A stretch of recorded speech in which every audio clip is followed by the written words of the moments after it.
বলিহারি তোমার কাণ্ডজ্ঞান। ওরকম একজন পাগলকে তুমি মন্দিরের ভেতরে নিয়ে এলে। যাও যাও, তাড়াতাড়ি ওকে বাইরে নিয়ে যাও, ওর খাবার ব্যবস্থা আমি বাইরে করছি, যাও। ও মা, ও কি কথা কইছো মল্লিক মশাই? ভক্তদের আসতে কয়েছো তোমরা? ও পাগল বলে কি ভক্ত নয় নাকি? হ্যাঁ গদাধর, ঠিক আছে গো, ঠিক আছে, আমি যাচ্ছি। ও মল্লিক মশাই, মল্লিক মশাই, দাদার খবর কিছু পেয়েছো গো? দাদার আবার কোনো ক্ষতি হলো না তো? আরে বাবা, তোমার দাদার কোনো ক্ষতি হবে না, উনি ঠিক সময় মতো চলে আসবেন। তুমি যাও, আগে ওকে বাইরে নিয়ে যাও, যাও যাও যাও।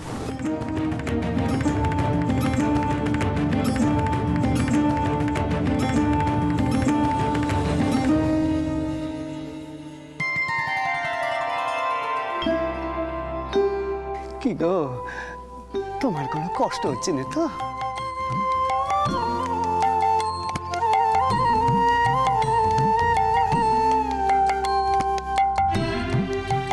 বসো গো, বসো তুমি আর একটু, এখনই আরতি শুরু হবে। ভারী মায়া করে ছেলেটা, তাই না? তা ঠিক, তবে একটু খ্যাপাটেও আছে।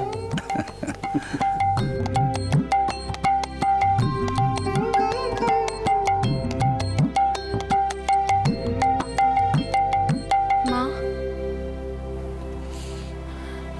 মার কতক্ষণ অপেক্ষা করবে? আরতির সময় যে পেরিয়ে যাচ্ছে।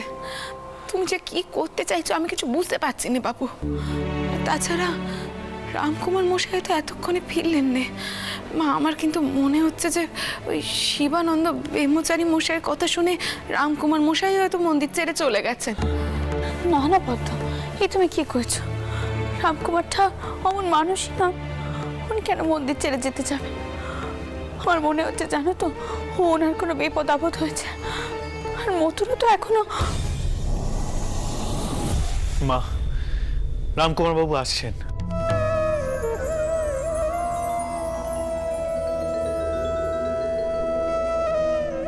উনি শিবানন্দ ব্রহ্মচারী মহাশয়ের কাছেই গেছিলেন। ও মা, সে কি?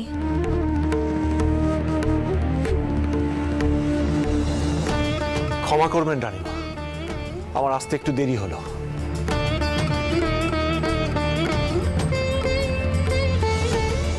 আসলে শিবানন্দ ব্রহ্মচারী মহাশয়কে জানানোর প্রয়োজন ছিল যে এই মন্দিরে কোনো দোষ নেই।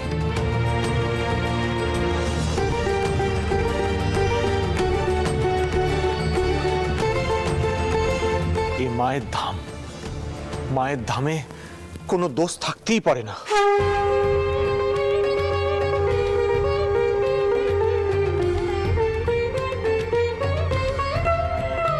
দিদমা, দিদমা, ওই নিখোঁজ নৌকো আর তার যাত্রীরা ফিরে এসেছে। গোপাল, কি কইছো কি তুমি বাবা? জয় মা, জয় মা ভবতার। আমি জানতাম তুমি তোমার মহিমে দেখাবে।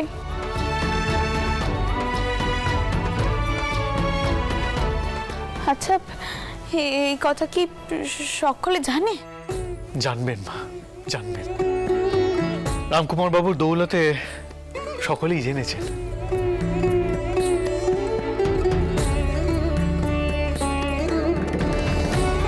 আর মা, আজ না হয় কাল এই মন্দির নিয়ে যে ভুল ধারণা তা ভাঙবে। কি হলো গো, এবার তবে আরতি শুরু করো। বুড়িমা আর কতক্ষণ ধরে অপেক্ষা করবে কও দেখিনি?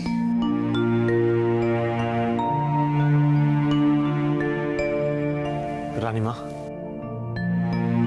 এখন তাহলে কি করবেন? সবার আশা না আসা তো আর আপনার হাতে নয়। সকলের চোখের পর্দা যখন সরবে তখন তারা নিশ্চয়ই আসবেন, নিশ্চয়ই আসবেন।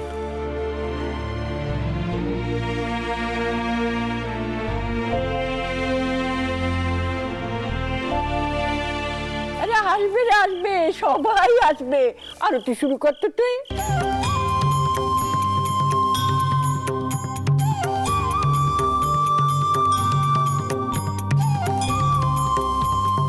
আপনি আরতি শুরু করুন রামকুমারটা। আমি দেখি মায়ের আরতি শেষ হতে হতে মায়ের জয়ের ধ্বনি দিতে দিতে মায়ের ভক্তরা আসে কিনে।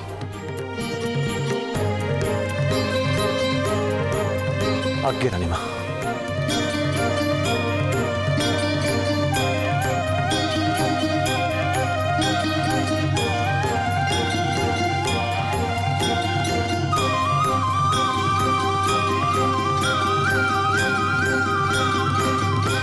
মা, তোমার আদেশেই এই মন্দির প্রতিষ্ঠা হয়েছে মা।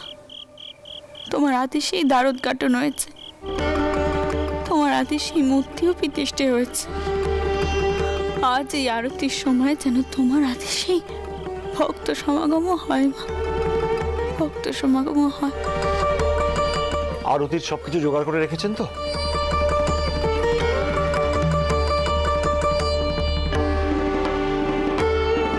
এবার আরতি শুরু করব। দিন।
কিন্তু সেই বুড়ি কোথায় গেল? কোথাও তো তাকে দেখতে পাচ্ছি না। সেই তো কইল সকলে আসবে, কিন্তু সে গেল কোথায়?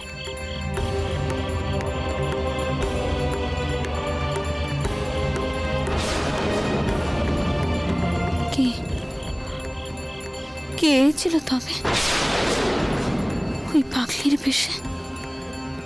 কে ছিল?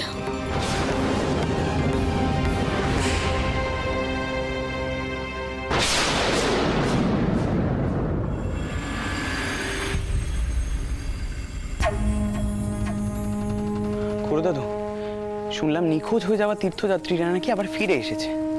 তারা নাকি আবার আরতি দেখতেও গেছিল। এবার তো 6 আনার জমিদার বাবু আরো বিপদে পড়লো। মিশুবাবু তো ওনাকে একেবারে শেষ করে দেবে এবারে।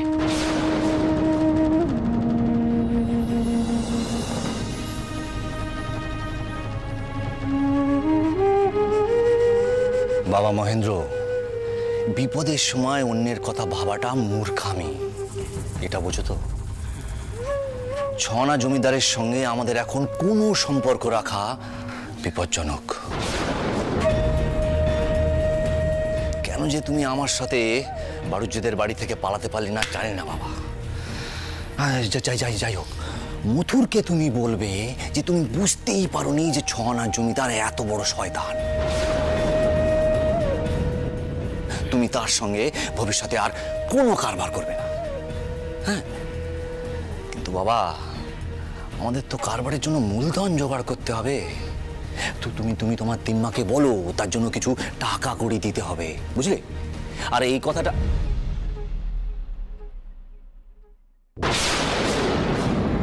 মহেন্দ্র, কথাখানা মাথায় রেখো বাবা। হ্যাঁ, আর আমি অন্দরে গেলাম। হ্যাঁ,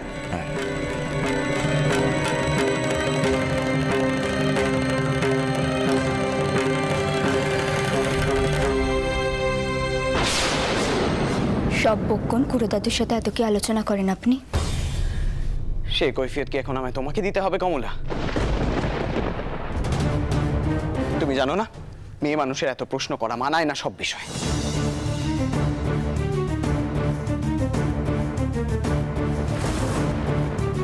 যা করছিলে করো।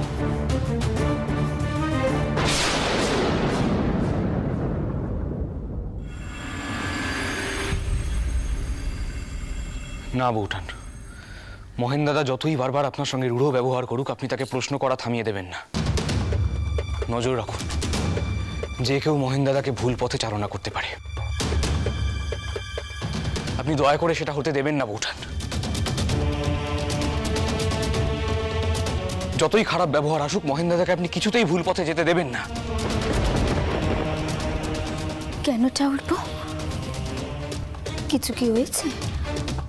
উনি কি আবার কিছু করেছেন? বউঠান, আমার পক্ষে সবকিছু বলা সম্ভব নয়, কিন্তু মাথায় রাখবেন মহেন দাদা মানুষটা ভেতর থেকে খারাপ নন। শুধু তাকে ভুল পথে চালনা করাটা খুব সহজ।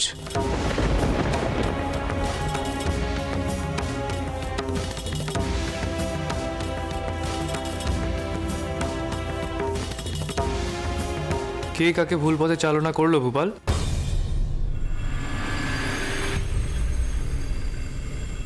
যদু দাদা, তো তোমরা ঘাট থেকে এসে পড়েছো? আমি এই খবরখানাই বউঠানকে দিতে এসেছিলাম। যদু ঠাকুরপো, তুমি যে আজ পিটছো সে খবর কানা তুমি জানতুমি নে। কি কান্ডি দেখো। পেশান্ন তুই যা, কে এসেলে কবর দে, বলকে জলখাবার তৈরি করতে হবে। আমি যাই, কি সবাইকে কবর দিই।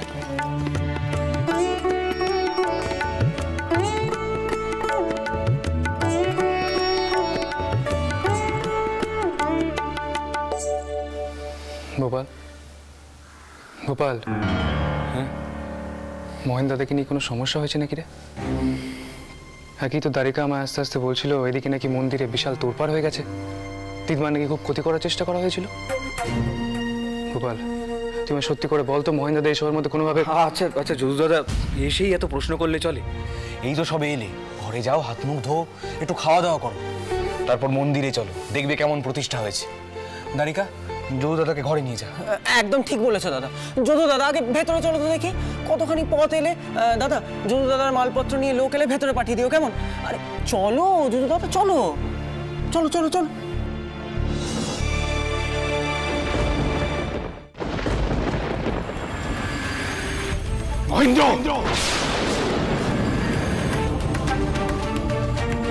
মিশুবাবু,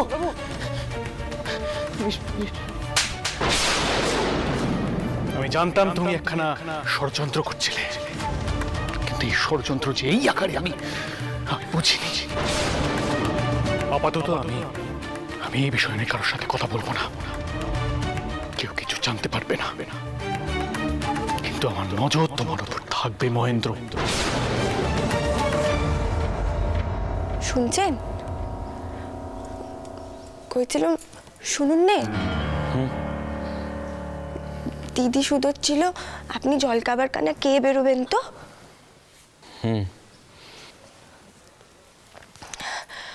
কইছিলাম একখানা কথা শুধোবো। পারশুর চাউর কি কিছু করেছেন? আসলে দিদির এমনি হাজার সমস্যে, দিদির ওপর কোনো বিপদ আসবে না তো? যদি কিছু বলারই থাকতো তাহলে তো বৌঠানকেই বলতে পারতুম। আপনাকে আবার এসব নিয়ে ভাবনা চিন্তা করতে কে বলল? নিজের আসল সমস্যাটা নিয়ে ভাবলে তো এতদিনে অক্ষর পরিচয়খানা হয়ে যেত।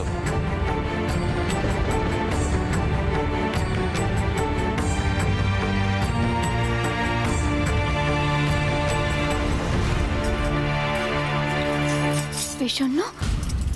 এই বিষণ্ণ কি হয়েছে তোদের? তোর বাবা রাগারাগি করছে কেন? আচ্ছা দিদি, আমি নেক পড়া জানি না বলে কি আমার সঙ্গে দুখানা কথাও কওয়া যায় না?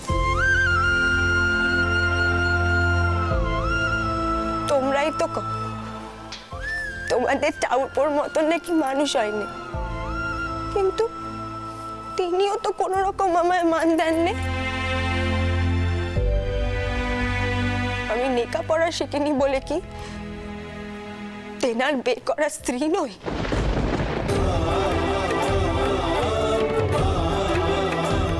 বিষণ্ণ?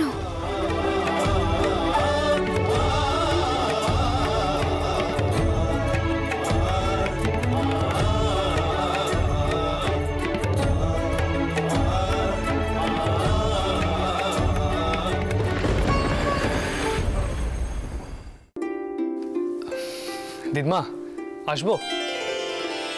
বাবা যদু, এসো এসো এসো। থাক বাজে থাক, বসো। এত বড় করে দক্ষিণেশ্বর মন্দির উদ্বোধন হলো, তুমি শুধু সেখানে ছিলেন, আমার কিন্তু খুব খারাপ লেগেছে। আচ্ছা, শালবেরের খবর কি? সেখানে সমস্যা মিটেছে তো? হ্যাঁ দিদমা, সমস্ত সমস্যা মিটেছে। আমি ভাবলাম এদিকে তো অনেকে রয়েছে, কিন্তু ওদিকটা সামাল দেওয়ার কেউ নেই, তাই দিদমা আমি ওদিককার সমস্ত সমস্যার সমাধান করেই ফিরেছি। আর দিদমা, সমস্ত জমি মাপঝোক করে ভাগ বাটোয়ারা হয়ে গেছে। বেশ বেশ বেশ। রানীমা, আসবো? উমা, আসুন আসুন আসুন, ভেতরে আসুন। কিন্তু আপনি এখন জানবাজার বাড়িতে? বলছি মন্দিরে কোনো আবার গোল বাঁধেনি তো? আগে না না রানীমা, না না, আসলে কাল দ্বারোদ্ঘাটনের আরতির সময় ওই নিখোঁজ হয়ে যাওয়া ভক্তরা এসেছিলেন, তারা একবার আপনার সঙ্গে দেখা করতে চেয়েছিলেন, তাই তাদেরকে নিয়ে এসেছি। ও মা, সে তো খুব ভালো কথা। বাবা যেহেতু, তুমি ওনাদেরকে ভেতরে পাঠিয়ে দাও। আর শোনো, অন্দরে গিয়ে খবর দাও চারটে যেটা উঠেছে, কেমন? হ্যাঁ দিদমা। টাউন মশাই, সত্যি বলতে গেলে আপনার কাছে আমার কৃতজ্ঞতার সীমা নেই। না রানীমা, চ্যাটার্জি মশাই, রানীমা, ইনি চক্রবর্তী মশাই।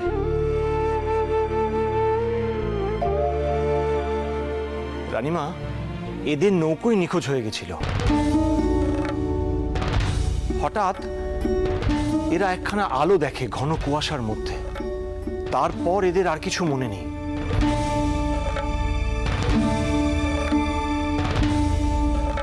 আমি এদের পেয়েছিলাম দক্ষিণেশ্বরের পাড়ি নৌকোর মধ্যে। রানীমা, মা ভবতারিণীর কৃপা ছাড়া এ সম্ভব হতো না রানীমা, এ সম্ভব হতো না।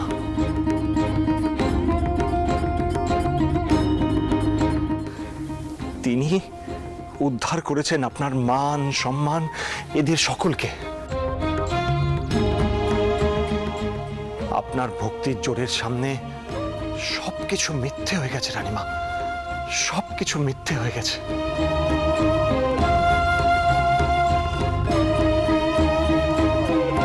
জয় মা ভবতারিণী, জয় মা ভবতারিণী।